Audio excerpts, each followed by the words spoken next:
बिस्मिल्लाहिर्रहमानिर्रहीम। स्टूडेंट्स, मैं professor Ammar Aman, Unique Group of Institution physics department की तरफ से हमने चैप्टर 18 की थ्योरी ख़त्म कर ली थी।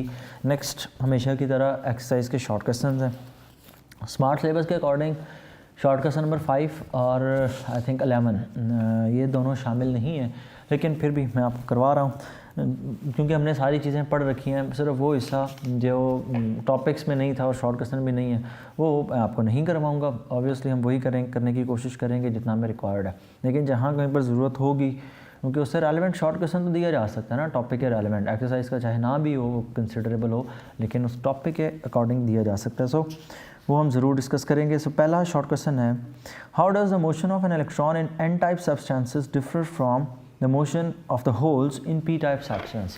कि आपने एन टाइप और पी टाइप पढ़े थे। एन टाइप में हमने पढ़ा था, एन टाइप में मेजॉरिटी होते हैं फ्री इलेक्ट्रॉन्स, एन टाइप में मेजॉरिटी चार्ज कैरियर्स होते हैं फ्री इलेक्ट्रॉन्स, पी टाइप के अंदर मेजॉरिटी होते हैं होल्स। सो क्वेश्चन ये है कि एन टाइप और पी टाइप में चार्ज कैरियर्स की मूवमेंट डिफरेंट कैसे होती है। सो एन टाइप में क्या होता है, जिस डायरेक्शन में फ्री इलेक्ट्रॉन मूव करेगा करंट भी उसी डायरेक्शन में मूव करेगा,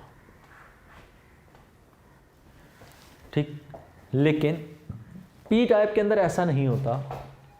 पी टाइप के अंदर मेजॉरिटी जो कैरियर्स हैं वो तो होल्स होते हैं। होल जिस डायरेक्शन में मूव करता है करंट उसके ऑपोजिट मूव करता है, क्योंकि करंट ने तो इलेक्ट्रॉन्स की डायरेक्शन में जाना है। अब होता यूँ है कि एक होल है यहाँ पर, दूसरा, तीसरा। अब हो यूँ रहा है कि यहाँ से एक इलेक्ट्रॉन लेट से स्टार्ट करता है, या एक ही होल है, आप कह दें लेट से कि यहाँ पर होल है, यहाँ पर फ्री इलेक्ट्रॉन, ये अगला एटम एंड सो ऑन। इस तरह यहाँ से यूँ इलेक्ट्रॉन इधर जंप करता है, इलेक्ट्रॉन यहाँ जंप करेगा तो इलेक्ट्रॉन यहाँ आ जाएगा, होल यहाँ पर पहुँच गया। इलेक्ट्रॉन इस डायरेक्शन में मूव किया, होल इसके ऑपोजिट डायरेक्शन में गया। करंट इलेक्ट्रॉन की डायरेक्शन में मूव करेगा, जबकि होल करंट के क्या चल रहा है, ऑपोजिट। यूँ करंट की डायरेक्शन और होल की डायरेक्शन एक दूसरे के ऑपोजिट होती है। यहाँ पर जिस डायरेक्शन में इलेक्ट्रॉन उसी डायरेक्शन में करंट, यहाँ पर भी जिस डायरेक्शन में इलेक्ट्रॉन उसी डायरेक्शन में करंट, लेकिन होल तो ऑपोजिट साइड पे जा रहा है। सो यूँ इनकी डायरेक्शन ऑफ मोशन डिफर करती है। Short question number 2, what is the net charge on an type और अ पी टाइप सब्सटेंस। ये कंफ्यूजिंग सा शॉर्ट क्वेश्चन है बच्चों के लिए कि वो इस चीज़ को मिक्स कर देते हैं। एन टाइप और पी टाइप सब्सटेंस पर एज ए होल कितना चार्ज होता है, 0। दोनों के ऊपर कोई चार्ज नहीं है। Both are in fact neutral. Neutral क्यों? अभी तो हमने कहा कि एक में फ्री इलेक्ट्रॉन ज़्यादा होते हैं, दूसरे में होल ज़्यादा होते हैं। असल में आपने जब इसको बनाया तो आपने सिलिकॉन क्रिस्टल के अंदर की थी डोपिंग। एन टाइप बनाने के लिए आप फॉस्फोरस कह लें, पी टाइप बनाने के लिए आप कह लें बोरॉन या aluminium, whatever you want to introduce. तो आपने जिस मटेरियल के साथ उसको डिज़ाइन किया है, प्रिपेयर किया है, क्या उन पे चार्ज था? क्या सिलिकॉन पे चार्ज है? नो, न्यूट्रल है। क्या फॉस्फोरस पे चार्ज था? नो, वो भी न्यूट्रल है। क्या एल्यूमिनियम पे कोई चार्ज? नो। जब उन पे चार्ज ही कोई नहीं है, जब कॉन्स्टिट्यूएंट्स ही सारे के सारे न्यूट्रल है, तो कैसे मुमकिन है कि सेमीकंडक्टर डायोड पर एज ए होल कोई चार्ज हो, या पी टाइप एन टाइप पे अलग अलग बात करें तब कोई चार्ज हो? तो सेमीकंडक्टर डायोड के ऊपर भी किसी किस्म का कोई चार्ज नहीं होता। Next, the anode of a diode is 0.2 volts positive with respect to its cathode. मतलब ये साइड एनोड, एक साइड आ गई हमारे पास कैथोड। आप इसको यूं कह दें कि ये इसकी एन टाइप है, ये इसकी पी टाइप है। अब दोबारा से स्टेटमेंट देखते हैं कि स्टेटमेंट में कहा क्या गया। कहा यह गया है, the anode of a diode is 0.2 positive. P type के ऊपर 0.2 है, पॉजिटिव साइड पर ही लगा होगा, और एन टाइप के ऊपर वैल्यू इसके मुकाबले में वो पॉजिटिव है, तो इसकी वैल्यू इन अ सेंस कितनी होगी, 0 होगी। तो क्वेश्चन ये है, is it a forward type और रिवर्स बाय। तो यस, इसमें हम ये कहेंगे कि इट इज़ फॉरवर्ड बाइस। क्यों? ये पॉजिटिव है और ये कौन सी है? P type. पॉजिटिव किससे कनेक्टेड है? पी टाइप से। ऑब्वियसली फिर इसका मतलब एन टाइप किससे कनेक्टेड होगी? नेगेटिव से। एन नेगेटिव से कनेक्टेड हो, पी पॉजिटिव से कनेक्टेड हो, इसका मतलब ये होता है ये बाइसिंग कौन सी होगी? It is forward biasing. Next, why charge carriers are not present in depletion region. Depletion region के अंदर चार्ज कैरियर्स क्यों नहीं मौजूद होते? उसके अंदर यूं है, डिप्लीशन रीजन में हमने ये पढ़ा था कि जब एन टाइप और पी टाइप को हम आपस में ज्वाइन करते हैं तो चार्ज कैरियर्स एन और पी के मिक्स हो जाते हैं और दरमियान में एक ऐसा रीजन बन जाता है जहाँ पर चार्ज कैरियर्स होते ही नहीं। अब जब चार्ज कैरियर्स यहाँ पर नहीं होते, क्यों नहीं होते? क्योंकि यहाँ ये एन टाइप है, ये पी टाइप है, तो एन से इलेक्ट्रॉन इधर मूव कर जाएंगे और आकर इन होल्स को सबको फिल कर देंगे। तो जब ये सारे इलेक्ट्रॉन्स और होल्स फिल हो जाएंगे तो इसका मतलब चार्ज कैरियर्स तो ना हुए, सारे का सारा एरिया एज ए होल क्या हो जाएगा? न्यूट्रल। जिस साइड से इलेक्ट्रॉन मूव करेंगे वहाँ पर पार्शियल पॉजिटिव, और जिस साइड से इलेक्ट्रॉन्स वहाँ जाएंगे वहाँ पर नेगेटिव चार्ज क्रिएट होगा। सो ये था हमारा short question number 4। Next short question number हमारा है 5। शॉर्ट क्वेश्चन नंबर 5 है, What is the effect on the forward and reverse biasing of a diode on the width of the depletion region? Forward biasing में हमने पढ़ा था depletion region कम होता है और reverse biasing के अंदर हमने पढ़ा था depletion region ज़्यादा हो जाता है। So इसका सिंपल वन लाइन आंसर है। Next, why ordinary silicon do not emit light? आम जो हम सिलिकॉन क्रिस्टल यूज़ करते हैं वो लाइट क्यों नहीं एमिट करता? सिर्फ फोटोडायोड्स ही क्यों एमिट करते हैं लाइट को? तो असल में आम सिलिकॉन के अंदर पहली प्रॉपर्टी तो ये होती है, सिलिकॉन ओपेक है, उसकी नेचर ओपेक है, but it doesn't matter. Opaque होना कोई बड़ी निशानी रीज़न नहीं होती। असल में जब इलेक्ट्रॉन किसी होल में जाकर गिरता है, उसको जब फिल करेगा, there will be a release of energy, वहाँ पर एनर्जी का रिलीज होता है। ये एनर्जी की अमाउंट डिपेंड करती है मटेरियल के ऊपर कि आप मटेरियल सब्सटेंस कौन सा यूज़ कर रहे हैं। क्योंकि जब यहाँ पर इलेक्ट्रॉन ने जाकर फिल करना है तो उस एटम ने अपनी ग्राउंड स्टेट पर आना है। जब वो ग्राउंड स्टेट पर आएगा तो ऑब्वियसली एनर्जी को क्या करेगा? रिलीज। अब इस केस के अंदर जो वेवलेंथ एमिट होगी, it should be in our visible region. वो जो एमिट होने वाली एनर्जी है वो वेवलेंथ इतनी हो कि हमें विजिबल हो, मतलब उसकी वैल्यू तकरीबन 300 से लेकर 700 नैनोमीटर तक हो, तब हम इसको देख सकते हैं।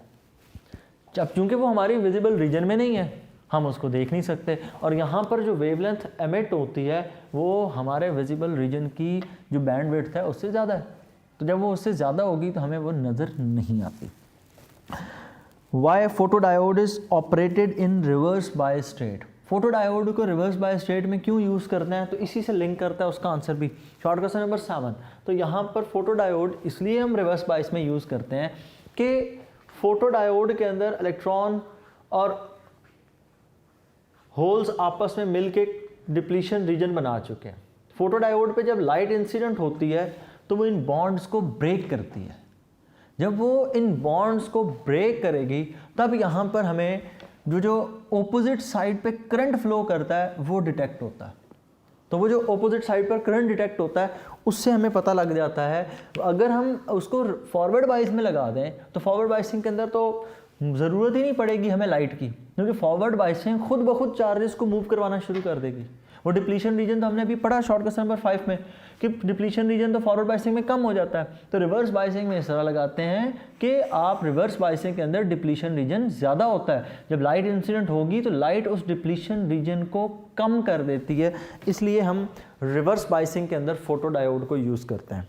Next short question number 8, why is the base current in a transistor very small? Transistor के अंदर बेस करंट छोटा क्यों होता है, कम क्यों होता है?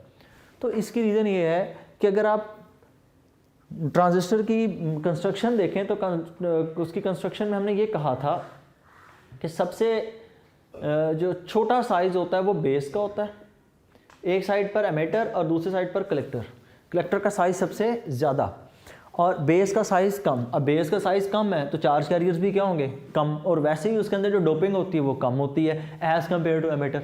तो चूंकि उसका साइज़ बहुत कम है जिसके अंदर चार्ज कैरियर्स कम है, तो इस वजह से इसका जो बेस करंट होगा वो भी क्या होगा, कम होगा। ठीक है, सबसे ज़्यादा ऑब्वियसली एमिटर होता है। क्यों? एमिटर के पास डोपिंग रेशियो सबसे ज़्यादा है। जब डोपिंग रेशियो ज़्यादा है, चार्ज कैरियर्स की अमाउंट ज़्यादा है, करंट भी ऑटोमेटिकली ज़्यादा होगा। What is the biasing requirement for the junction of a transistor for its normal operation? Explain how these requirements are met in a common emitter amplifier. कि आपने बताना ये है कि ट्रांजिस्टर को हम किस तरह से बाइस करते हैं। पहली चीज़, बाइस उसको करने के लिए हम कितनी बैटरीज यूज़ करते हैं, 2।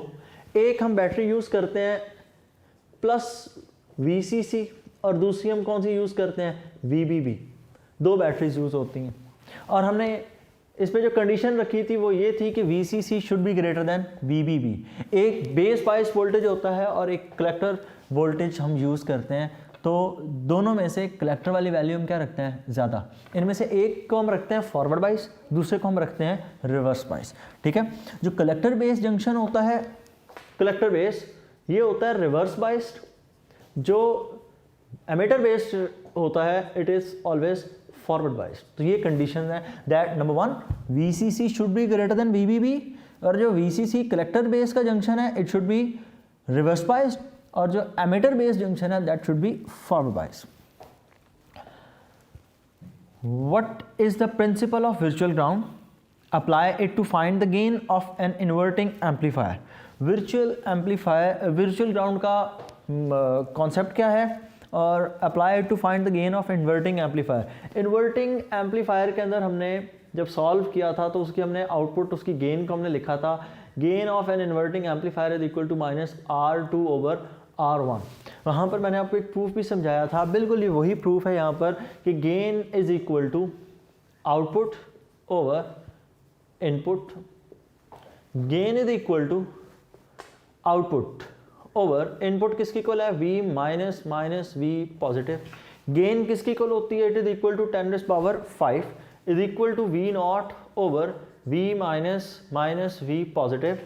तो यहाँ से अगर हम V माइनस V पॉजिटिव इधर मूव कर दें, 10⁵ इधर लाकर डिवाइड कर दें, तो V0 ओवर 10⁵, V0 ओवर 10⁵, ये किसकी इक्वल हो जाएगा, it is almost equal to 0, because ये 10⁵ एक बहुत बड़ी वैल्यू है, और जब ये एक बहुत बड़ी वैल्यू है तो इसकी वैल्यू कितनी है, 0।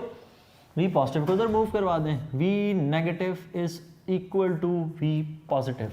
इसका मतलब क्या हुआ कि जो पोटेंशियल नेगेटिव का वही पोटेंशियल पॉजिटिव का, अगर एक 0 पर होगा तो ऑटोमेटिकली दूसरा भी कहाँ पर होगा, 0। This principle is called principal of virtual ground.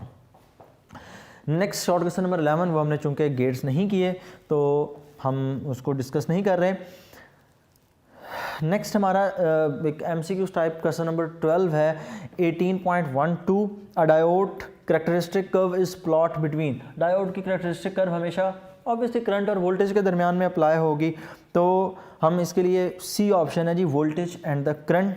The color of the light emitted by LED depends upon the type of the semiconductor used, D option. क्या आप जिस तरह का सेमीकंडक्टर यूज़ करेंगे, यहाँ पर मैंने बात बताई आपको, उसी तरह की वहाँ पर लाइट एमिट होगी, क्योंकि हर एटम के अंदर जो इलेक्ट्रॉन्स की पोजीशनिंग है वो डिफरेंट है। क्योंकि हर एटम में ऐसा डिफरेंस है तो हर एटम के अंदर जो में से रिलीज होने वाली एनर्जी एक जैसी नहीं होगी। So in a half wave rectifier diode conducts during only 1/2 of the input cycle. जी हाँ, वो 1/2 के दौरान ही कंडक्ट करता है। आपने पढ़ा था कि जब एक साइकिल चल रहा होता है पहला, तो उसमें से आधा कंडक्ट करता है, आधे को वो कंडक्ट नहीं करता, इधर पॉजिटिव कंडक्ट होगा या नेगेटिव की कंडक्शन होगी। इन अ ब्रिज रेक्टिफायर, डायग्राम आपके सामने है, बुक पे देखें, when Vi is positive and at point B with respect to point A which diodes are on। तो कंडीशन के मुताबिक डायोड नंबर D2 और D4 ये दोनों ऑन होंगे, option A। Option 5 the common emitter amplification factor beta is given by, beta की value होती है IC/IB। Next truth table of the logic function, इसकी करने की ज़रूरत नहीं है।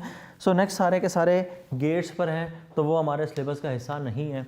नेक्स्ट आपका चैप्टर 18 का लास्ट लेक्चर होगा, उसमें हम न्यूमेरिकल डिस्कस करेंगे, एग्जाम्पल नंबर 1 और 2 दोनों, और स्मार्ट सिलेबस के अकॉर्डिंग न्यूमेरिकल नंबर 1, 4 एंड 5। अल्लाह हाफ़िज़।